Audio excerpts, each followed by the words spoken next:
अस्सलाम वालेकुम। आज हम बात करेंगे क्लासिफिकेशन ऑफ आइसोमेरिज्म के बारे में। पिछली वीडियो में हमने बात की थी स्ट्रक्चर आइसोमेरिज्म में।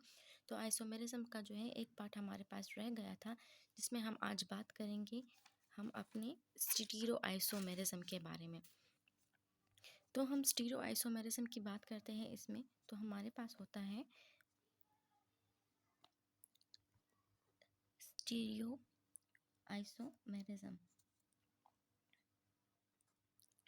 स्टीरियो आइसोमेरिज्म में हम बेसिकली जो है आइसोमेरिज्म को डिस्कस करेंगे। इसमें भी हमारे पास मॉलिक्यूलर फार्मूला जो होता है वो हमारा सेम होता है, लेकिन उसकी अरेंजमेंट, हमारे पास जितने भी अटैच ग्रुप हैं, चाहे वो कौन से भी ग्रुप हमारे पास अटैच हो, उनकी कन्फिग्रेशन हमारे पास जो है वो डिफरेंट आती है। कन्फिग्रेशन हम बोलते हैं बच्चे 3D जो है स्ट्रक्चर के बारे में, कि हमारे पास एक चीज़ का जो है वो स्ट्रक्चर कैसे डिफरेंस आता है। हम बात करते हैं 3D में x y and z plane की। हम जो है जो इसको हम फर्दर डिवाइड कर सकते हैं स्टीरियो आइसोमेरिज्म को इनटू टू ग्रुप। एक हमारे पास होता है ज्योमेट्रिक आइसोमेरिज्म, जो मैट्रिक, एंड सेकंड है हमारे पास ऑप्टिकल आइसोमेरिज्म। ऑप्टिकल आइसोमेरिज्म, तो हम इसको जो है शॉर्टली जो है हम डिस्कस करेंगे कि हमारे पास ज्योमेट्रिक आइसोमेरिज्म अब क्या होता है और ऑप्टिकल आइसोमेरिज्म क्या होता है। ज्योमेट्रिक आइसोमेरिज्म में हम बेसिकली जो है इसका पहला क्राइटेरिया देखेंगे कि इसमें हमारे पास सबसे पहले डबल बॉन्ड का होना जो है वो लाजमी है। जो लाजमी कंडीशन, जो लाजमी फैक्टर है, वो हमारे पास डबल बॉन्ड का होना लाजमी है। सेकेंडली जो हमारे पास दूसरा क्राइटेरिया है वो हमारे पास होगा अटैच ग्रुप का।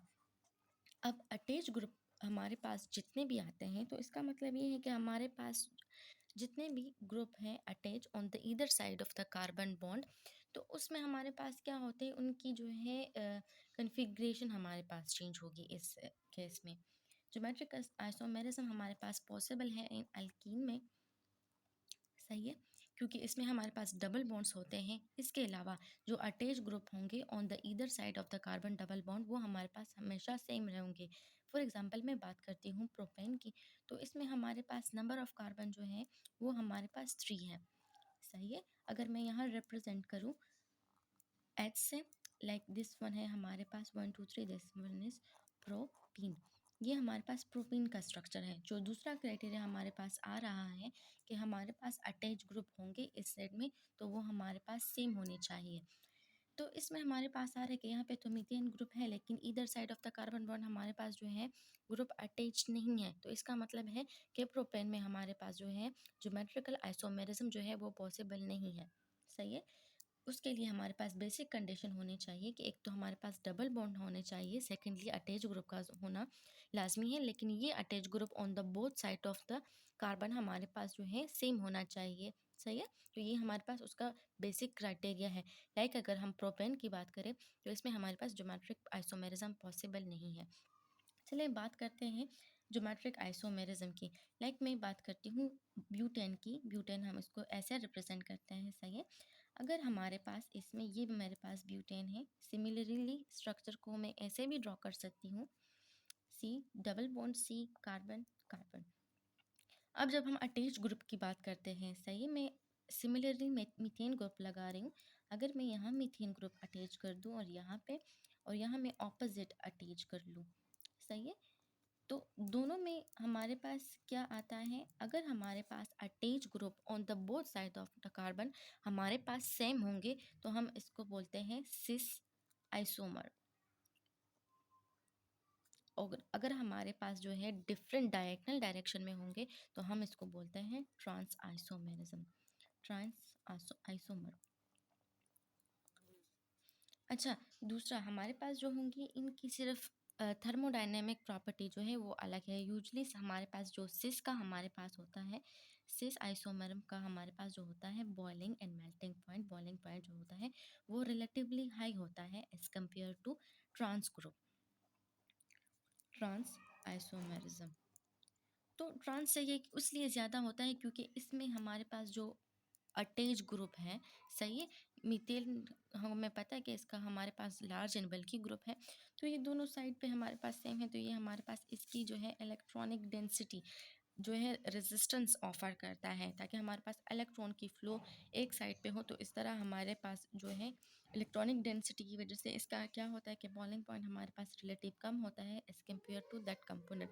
तो हमारे पास जो ट्रांस हमारे पास है इसका बॉइलिंग पॉइंट हमारे पास तकरीबन 0.9 सेंटीग्रेड आता है, वाइल इसका हमारे पास आता है 3.7। मैं दोबारा रिपीट करके देती हूँ कि हमारे पास जितने भी ज्योमेट्रिक आइसोमेरिज्म है उसमें सिर्फ फ़र्क आता है कि हमारे पास नंबर ऑफ अटैच ग्रुप होंगे on the either side of the carbon bond, या तो आइदर वो सेम होंगे या हमारे पास डिफरेंट होंगे। अब हम स्टीरियो आइसोमेरिज्म की जो है ये सेकंड फॉर्म को जो है थोड़ा सा डिस्कस करेंगे कि हमारे पास ऑप्टिकल आइसोमेरिज्म हमारे पास क्या होता है। तो ऑप्टिकल आइसोमेरिज्म में बेसिकली हमारे पास इसका मॉलिक्यूलर फार्मूला जो है वो सेम होता है, लेकिन इसकी हम देखते हैं कि हमारे पास जो एबिलिटी होती है, हम वो एक कंपाउंड दूसरे से मुख्तलिफ होगा on the basis of their rotation. Rotation के बिना पे हम जो है वो हम उसकी डिफरेंस अराइज करेंगे toward the plane polarized light toward the plane polarized light। हमारे पास बहुत सारे कंपाउंड ऐसे होते हैं, सही है, कि वो हमारे पास रोटेशन काज करते हैं। बहुत सारे ऐसे ऑर्गेनिक कंपाउंड हैं जो उसकी जिसकी बिना पे हम कहते हैं कि ये हमारे पास इसकी रोटेशन क्लॉकवाइज आती है या एंटी क्लॉकवाइज आती है। इसका जो बेसिक फंक्शन है, इसमें हमारे पास जो इसका एक क्राइटेरिया है, इसमें हमारे पास कायरल कार्बन होना चाहिए।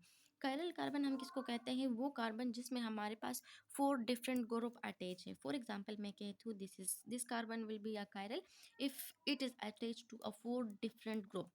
हमारे पास कार्बन की वैलेंसी जो है मैक्सिमम 4 होती है, लेकिन अगर हम इस 4 को डिफरेंट ग्रुप्स के साथ अटैच कर लें, फॉर एग्जांपल मैं कहती हूँ methane, OH, hydrogen and this will be methane. तो हम कहते हैं कि ये हमारे पास जो कार्बन है ये हमारे पास कहलाता है chiral carbon, which is a necessary condition for the any optical compound. Second है हमारे पास उसमें प्लेन ऑफ सिमेट्री होती है, डिफरेंट कंडीशन अराइज होता है। एंड दूसरा हमारे पास होता है plane polarise light. Polarise light. अच्छा, हमारे पास एक क्वेश्चन अराइज होता है कि ये प्लेन पोलराइज लाइट को हम कैसे ऑब्टेन करते हैं। हमारे पास जो ऑर्डिनरी लाइट होती है, सही है, ये हम इसको कहते हैं it is a basically electromagnetic radiation. हमारे पास जो ऑर्डिनरी लाइट होती है, सही है, हम इसको इलेक्ट्रोमैग्नेटिक रेडिएशंस क्यों कहते हैं? क्योंकि ये हमारे पास जो है डिफरेंट डायरेक्शंस में मूव करते हैं, that will be to the perpendicular to the electric and magnetic field. तो इस लाइट को जब हम यूजली पास करते हैं टू अ पोलराइड जो made that is made for the calcium carbonate, तो जब हम इसको पोलराइड से पास कर देते हैं तो हमारे पास एक लाइट जो है वो जनरेट हो जाती है जो कि हमारे पास मूव कर देती है एक ओनली एक प्लेन में। तो इस लाइट को हम कहते हैं प्लेन पोलराइज लाइट।